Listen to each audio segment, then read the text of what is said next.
Hi, this is JD, and today we're going to talk about setting up your Common App. So go to a web browser and type in commonapp.org, and then click on Create an Account. And then if you are a first-year student, click on that button, and then fill out all this information here to create your account.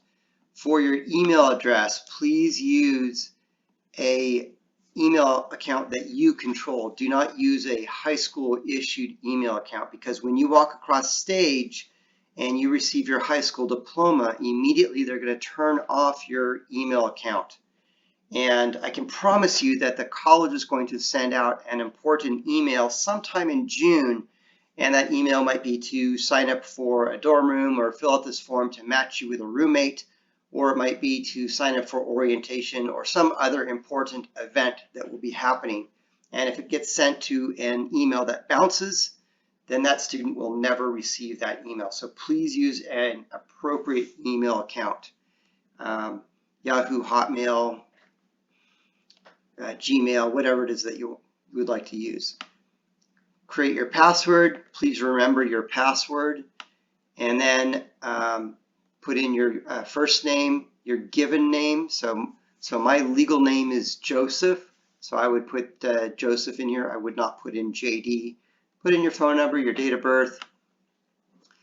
Answer all these questions down here. Click on the appropriate boxes, and then click on Create an Account. And then once you've created an account, it'll bring you to your dashboard, and it'll look something like this.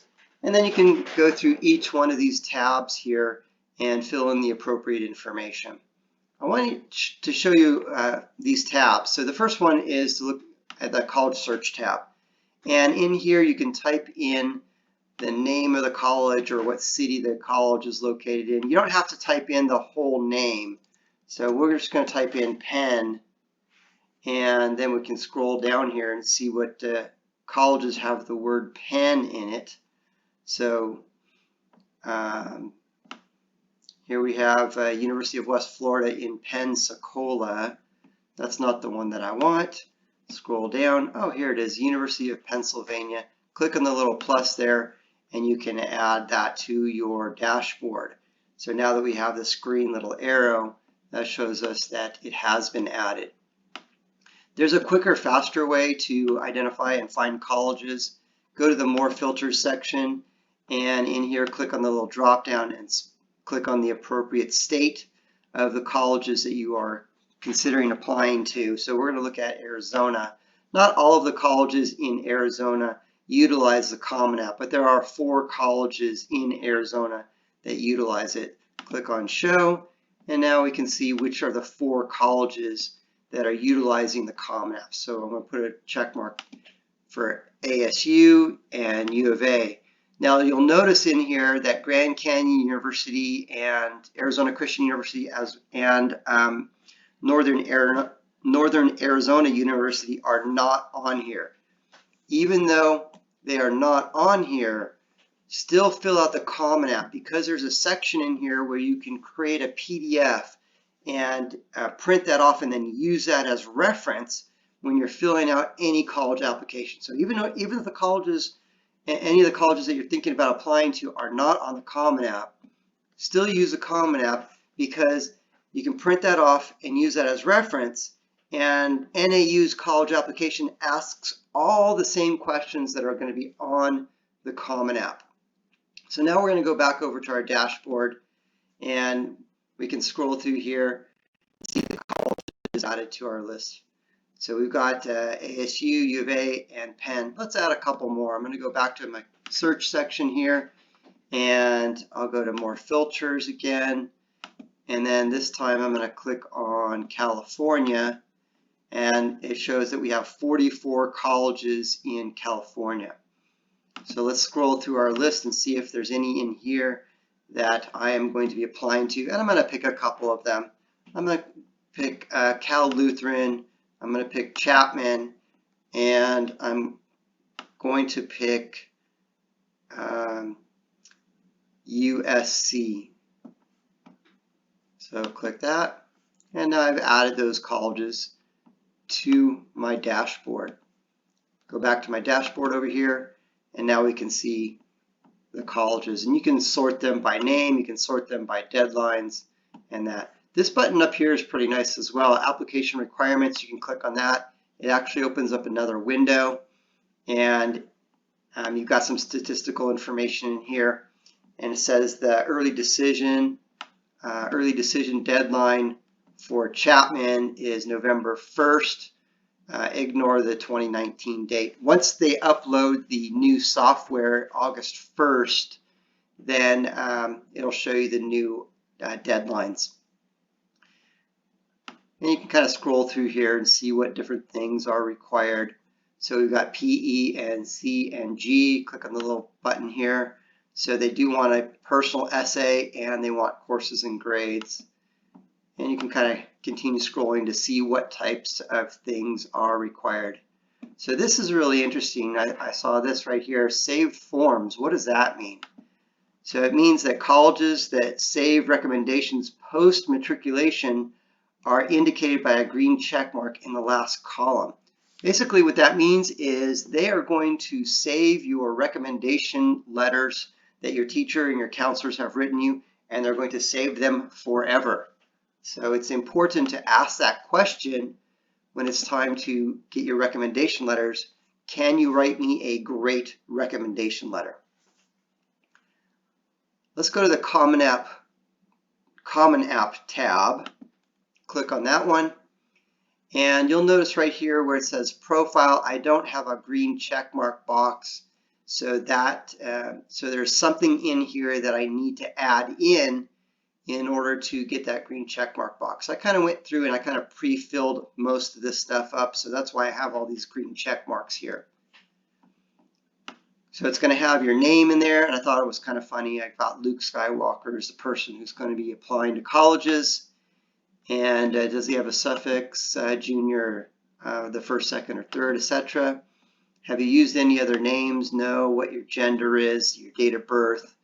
And then once you're through with this section, instead of clicking this button, clicking down here, always click the continue button, because if you miss something, if you just click to the next tab, it's just going to continue. But if you click on the blue continue button, it may actually pop and go, oh, you know what, you skipped this one. So it's going to have your address in there. Do you have an alternate address? Click continue. What your phone number is, and you'll put that in there. Or is there an alternate phone number? And the phone number that you should put in there, it could be either your home phone or it could be your cell phone. If it is your cell phone, make sure that you set up your answer and your greeting in there.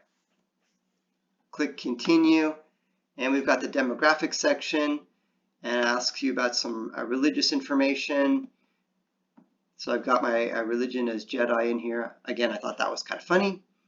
And then what is your ethnicity?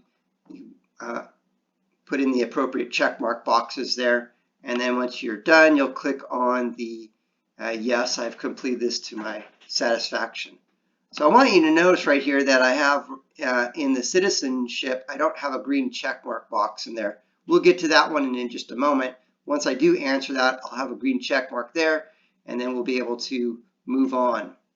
Click continue, and it's going to ask about where you were born and how many years you were living in the United States. I'm going to assume that it's 17 or 18 years for all of you. And then click continue. And now we're in the language section. If you are taking a foreign language in high school, so for example, I took Spanish in high school, I'm going to specify that I have two languages. My first language is English, and I'm going to put a check mark in all of the appropriate boxes. So English is my first language. I do speak it. I can read it. I can write it. It is also spoken at home. And I put check marks in the appropriate boxes. For Spanish, I've got on here that no, it's not my first language, so I don't have a check mark there. But I can speak it and I can read it. I can't write it. It's not spoken at home. If you have more than two languages, then then of course, add however many languages that is. And then click continue. Now we're in the citizenship section. And then you'll click on the drop down here and select your appropriate citizenship status. I am a U.S. citizen, and I'm assuming that all of you are U.S. citizens. Click on that, and then it's going to ask you to put in your Social Security number. So please put in your Social Security number. And the reason why this is important is because the college is going to use your Social Security number to track you until they get you into their system. And once you're in their system, then they will issue you a student ID number. They will also use your Social Security number to link your college application to your financial aid forms. So to avoid any headaches in the future, please put in your Social Security number in this spot here. The other thing that you need to be aware of with it is that you do need to protect your Social Security number.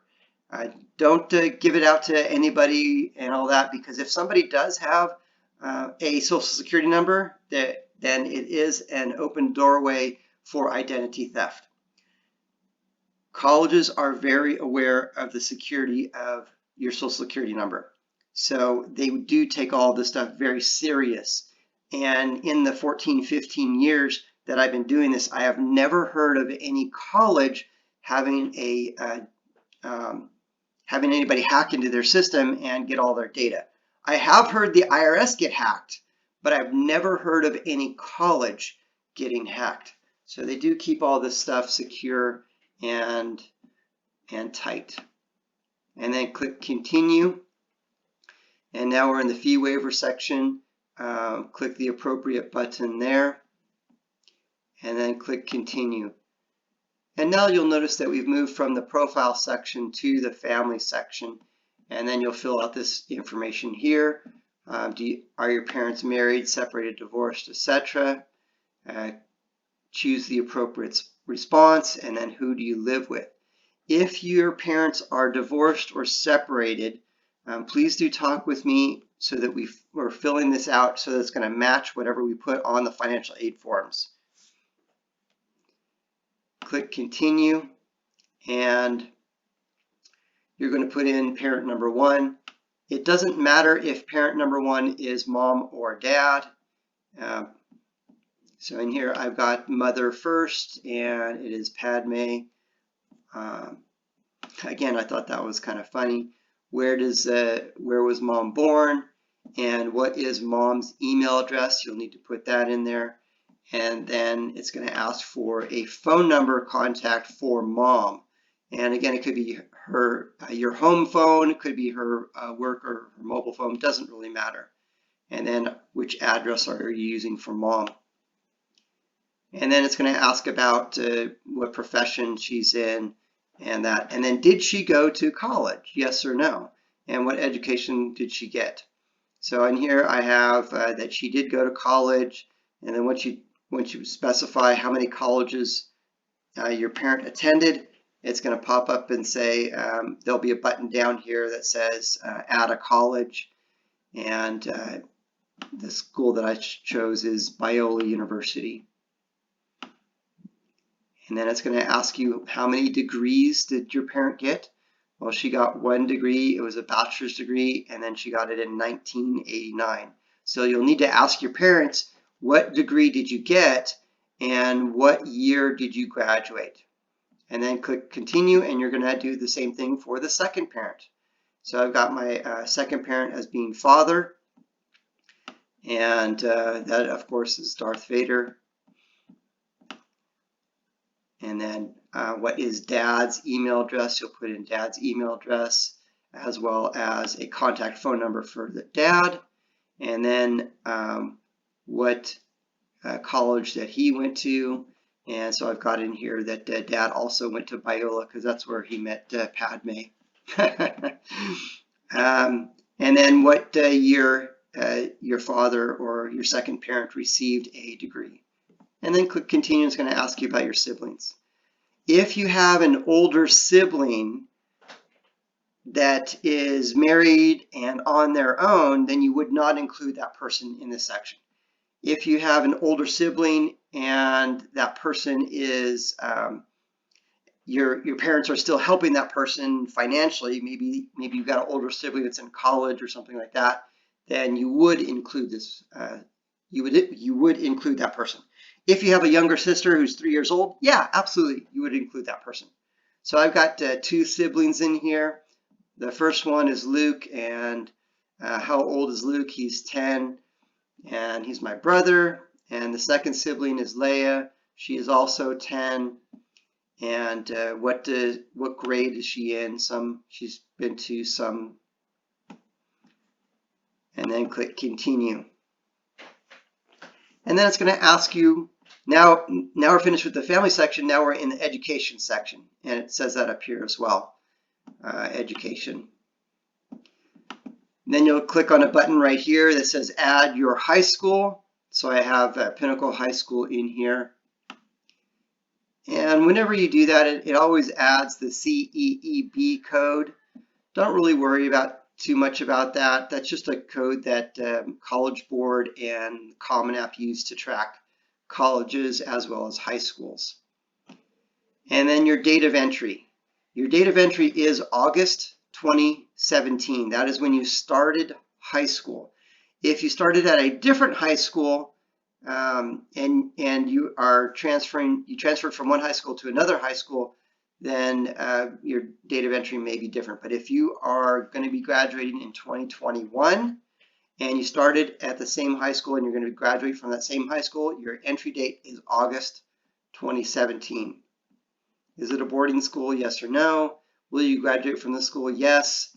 And then graduation date is going to be May 2021. Some college applications may ask you about a specific day upon which you're going to graduate. It could be May 26th or 27th or 28th or whatever. It really doesn't matter. Just kind of guess as close as possible. And then did you have any change in progression? For most of you, that's going to be no. And then it's going to ask you for your counselor. So I've got my counselor in here, and my counselor is Obi-Wan. And then it's going to ask you 2 questions. What is your counselor's email address? Please put that in there. Looks like we spelled counselor wrong. So put in your counselor's email address and then put in your counselor's phone number. If your counselor has a direct line phone number and you know what that is, please put that in there. If you don't know what your counselor's direct line number is, then just use your high school's main number. That's fine too. And then you'll click continue. And now we're in the other secondary high schools. So if you are at the same high school all 4 years, then your answer is going to be 0 here. If you're at the same high school all 4 years, but you took summer school at a different high school, then you'll specify 1 or more. If you started at one high school and then you are continuing to another high school, then you'll specify that as in here. And then click continue. Colleges and universities, if you are taking any dual credits, then you'll specify who the dual credit partner is. So I have in here that I did take some dual credits, and the partner college was Rio Salado. So we've got that in there. And then it asks you, what is it? Is it a dual program? Is it a summer program? Were you awarded credit directly by the college? You know what? Yes, I was. I did get some college credit. Put that in there. And then when did you take those dual credits? Or when did you take that summer program? You'll put that in here. And then if we scroll down a little bit further, we've got a degree earned. More than likely, we're going to just leave this one blank. And then click continue. Now we're in the grade section. It's going to ask you some information about your high school. How big is your high school class? Again, you can kind of guess on that one. Does your high school rank? And then what is your GPA? And students ask me this one all the time. What GPA should I put in here? And the answer is whichever one is bigger. So of course, use your bigger GPA. And then click continue. Now we're in the current or most recent year courses. These are the classes that you are going to be taking in your senior year. So how many classes are you taking in your senior year? Are you taking 5 or 6 or 4? However many that is, put that in there. And then it's going to ask you, is it a semester, trimester, or quarter? Answer those appropriately. And then the course title, type in the course title. This should match whatever is on your transcripts. Okay, so go and get your transcripts and use that as you're filling this out. It's going to ask you what level of class it is. Is it a regular? Is it an AP? Is it dual credit, honors, etc.? Pick the appropriate one, and then how long are you taking that class? Is it a full year? Is it just a semester, first semester or second semester, etc.? And then you'll answer for the remaining courses. So course number 2, economics, government, etc., etc. Once you've done all of those classes, you'll click continue. And now we're in the honors section. Honors is not honors classes. These are accolades. What type of accolades have you earned? So I've got 2 accolades that I've earned, and you can choose up to 5. But JD, I have 7 accolades. What do I do? Well, we're going to put in our top 5 in here, and then we're going to have all 7 of them on your resume. So I was invited into National Honor Society. Please don't use the acronym. Please spell it out. And I'm going to be involved in that organization in 11th and 12th grade. Postgraduate means after high school. Since most of you are still in high school, this checkmark box would be left blank. And then what level of recognition is it? Is it school, state, national, or international? The higher up you go, the more impressive it is. So of course, National Honor Society is a national recognition. I'll put a check mark in that box. My second honor is whatever your second honor is. If you had a verbal accolade from any teacher, you can put that in here. Hey, you were my favorite biology student last year. So I've got in here that I was selected the academic student of the year in Mr. Yoda's philosophy class. When did I do that? I got that in my junior year, 11th grade, and that was a school recognition. And then you're going to click continue. Community-based programs, more than likely the answer is 0. If you look at it, it gives you a little drop down as to what types of things are community-based programs. So again, I'm going to assume that this is going to be 0. And then click continue. Now we've got the future plans section. So in here, I've got my career interest set as architecture or urban planner. Now I already added a couple colleges in there. We want to make sure that those colleges have an urban planner or an architecture program. So make sure that you specify in a program that those colleges that you're going to be applying to have that program. And then highest degree you intend to earn. So I do want to point out the word intend. Intend means maybe. So maybe I'll get my master's degree, or maybe I'll go to law school, or maybe I'll go and get my PhD, my doctorate, or something like that. Maybe. So what do you think? Do you think you might go beyond college? If yes, go ahead and put that in there. Go ahead and click continue. And now we're in the testing section. So I do want to state and show you right here, it says indicate all tests you wish to report. So this is kind of a trick question. So which test do you want to report? Of course you want to report only the best one.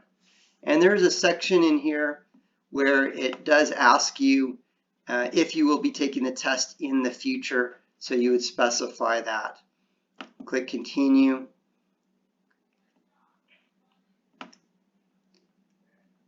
Put in all the appropriate scores and all that stuff. Click continue. So right here it says number of future SAT tests you expect to take in the future. And I'm going to be taking that in August. If I click on the little calendar here, I can specify what month it is. Now when they upload the new software, then this will change and you'll be able to indicate 2021. So I'm going to be taking the test in August 2020. Put in the appropriate scores and the dates, and then click continue. And now we are in the activities section. Before you start filling out all of this activities section in here, the first thing that I would like you to do is make sure that you have finished your resume. Then you will use your resume as reference to fill out this section. It'll be a lot easier if you've got your resume done. Then you put in activity number 1. Click on the drop down, and you can go through these activity types and answer to yourself, do I have any activities that are academic or art or athletic club, varsity, career-oriented, etc., etc. Go through this list and look at them and go, do I have any activities that could fit any of these things? Oh, family responsibilities. What's that? You can add some family responsibilities if you have any of those things. So I've got religious, and it's going to ask you for the activity type, then it's going to ask you to type in the name, it's going to ask you to type in the position or a quick leadership description. So on here I've got spiritual guide, and then I type in, actually don't type in, copy and paste into here the description of the activity of what you did. I want to emphasize what you did. Don't tell me what the activity is, but tell me what you did in the activity. And I do want to also point out that it states on here, right here, max is 150 characters, which is about a sentence and a half, 2 sentences. Okay, so you put in your 2 sentences in here, and then in your resume you'll have much more detailed information about the activity and about the description of all the things that you did within this activity. And then it's going to ask you when you did it. I did it in 12th grade. Did you do it during the school year, school break, or all year? And you know what? I did it all year. How many hours you spent? You'll notice right here where we've got a little red asterisk. Anywhere there's a little red asterisk, those you have to answer those questions. You have to put some form of data in here. So it says how many hours spent per week, and guess as close as possible. If you did it only during the school year, that's about 40 hours. That would not include summer or the winter breaks. And then I want to point this one out right here. I intend to participate in a similar activity in college. Again, here's the word intend, which means maybe. And you want to say yes to one or more of the activities in here. And the reason why you want to say yes to that is because the colleges are going to like that. And they're going to look at that and go, oh, good. We noticed that you were in chess club in high school, and yes, you intend to participate in a similar chess club activity in college. The college is going to then think, oh, good, this student is going to be involved in this club or this activity, meet other like-minded students and make friends. And if you have a friend or two in college, you're going to feel comfortable at the school and you're going to matriculate and graduate. And that's what colleges want, is they want you to graduate. So you want to say, yes, I intend for some of the activities. And then you'll add activity number 2, and then you'll add activity number 3, etc. Now I do want to point out right here, we've got these up and down arrows, and you can say, oh, you know what? I think activity number 3, Supreme Leader of the Universe, is much more important than Smashball President. So I can click on the up or the down arrow. I'm going to click down, and now I've got Supreme Leader of the Universe as activity number 2. So you want to arrange these activities in importance to you or what is most impressive.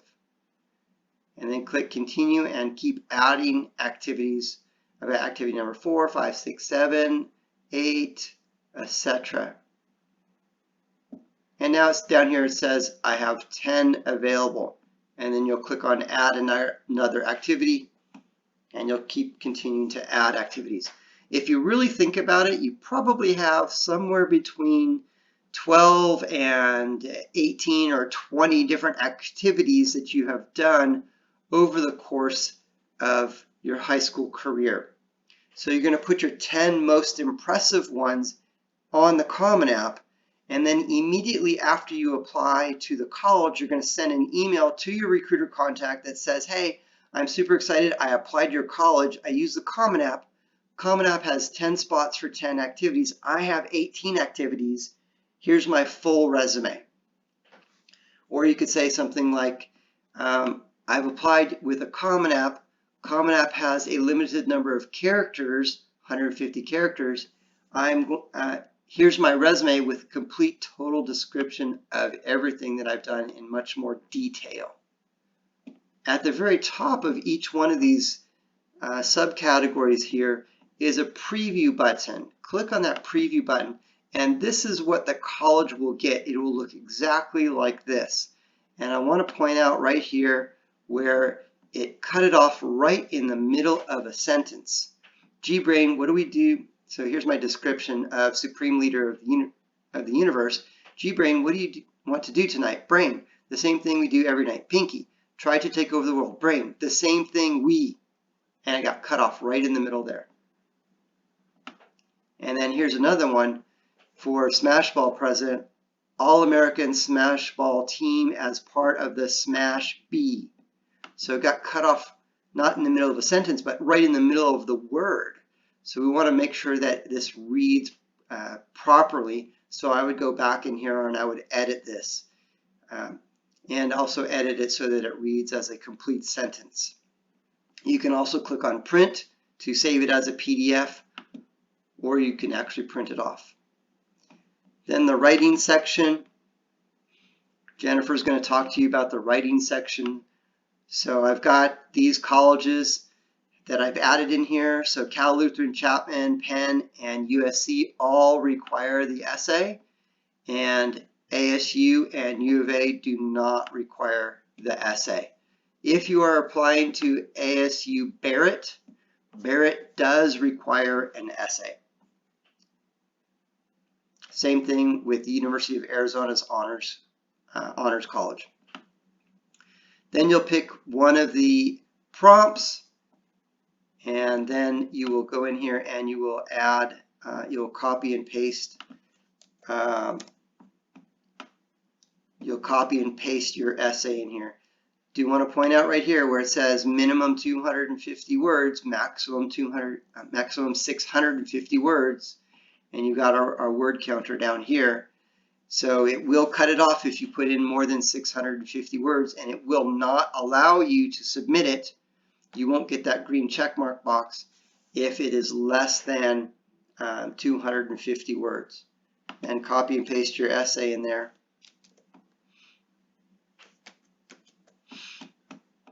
Click continue. And disciplinary section, you'll specify yes or no. Hopefully it's no, you've never had a felony or misdemeanor. Click continue. And then it's going to prompt you right here with additional information. Do you wish to provide details of circumstances or qualifications not reflected in the application, yes or no? What many students are going to do is they're going to say no, and they're just going to move on. If you are applying to a college, so one of the highly selective colleges that I have added in here is USC, it's going to be important to add some additional information here. So on the Common App, there's a lot of real estate that's available, and one place where you can find some additional real estate is right here by clicking on the yes button, and now we've got a second window where we can put in an additional essay. And then you can type in, or I'm sorry, don't type it in, copy and paste it in here. And it says, you may use the space below to provide any additional information you wish to share. So we had a student who filled out her Common App, and in the activities section, she filled out everything was theater. She was involved in this play and that play, and she helped direct this play, and she did some backstage stuff, and she did some costume designing and some lighting and all that stuff. It was all theater, theater, theater.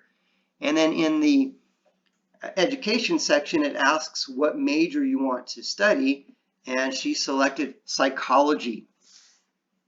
And then she came down here, and you're looking at it going, she wants to study psychology, but her intended career is actor, actress, and then her activities, her resume is all theater. That kind of doesn't flow. So we put in here a couple sentences, and basically what she typed in there was, you may be wondering why I selected psychology as my major. The reason why I did that is because I want to understand how the brain works, so that when I'm on stage, I can portray the emotions properly.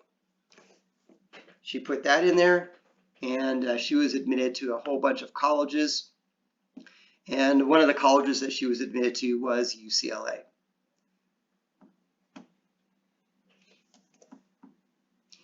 In this section right here, under the Common App, and all of these in here, it should be generic. You shouldn't put in there any specific college. We did have a student who put in there, I think I would be a great candidate for Colorado College because of blah, blah, blah, blah, blah. Please do not do that. Well, he did that. He clicked continue, and then he clicked on submit, and that ended up going to all of the colleges on his dashboard. It went to Chapman, it went to Loyola Marymount, it went to Occidental. And those colleges looked at that and said, oh, he wants to go to Colorado College, so go ahead. So all those other colleges ended up rejecting him. The last one is courses and grades. And it does say in here that ASU, Chapman, U of A, and USC do require this section. Penn and Cal Lutheran do not require this. And then you'll go in here, and so you make sure that you have a copy of your transcripts. Yes, I've got my transcripts. And then you'll click continue, and then you will click on edit 9th grade or add 9th grade classes. Use your transcript and fill in all the classes you took in your freshman year. And then how are those graded? Is it A through F or 1 through 100? And then is it a semester, trimester, etc.? You'll specify that. Put in your grades for the classes you've taken. It also specify what type of level it is it honors or dual credit, IB, etc. And then for semester credits, you can just put a check mark in the NA box, not applicable. And then you can click on add courses. And then once you are done, you'll click continue, and then you'll move on to 10th grade. You'll put a check mark in this box. I have reported all the courses for 9th grade. Put a check mark in that box. You'll do the same thing for 10th and 11th grade. And then in 12th grade, because you don't have any grades or classes yet, any scores, you specify no. Click continue. Other courses could be if you took some summer school classes and and then you click add those classes in there, and then I have reported, put a check mark in that. And now you'll notice that we've got all green check mark boxes here. So this section is completely finished. In our next video, we're going to talk about the My Colleges and the dashboard section of the Common App.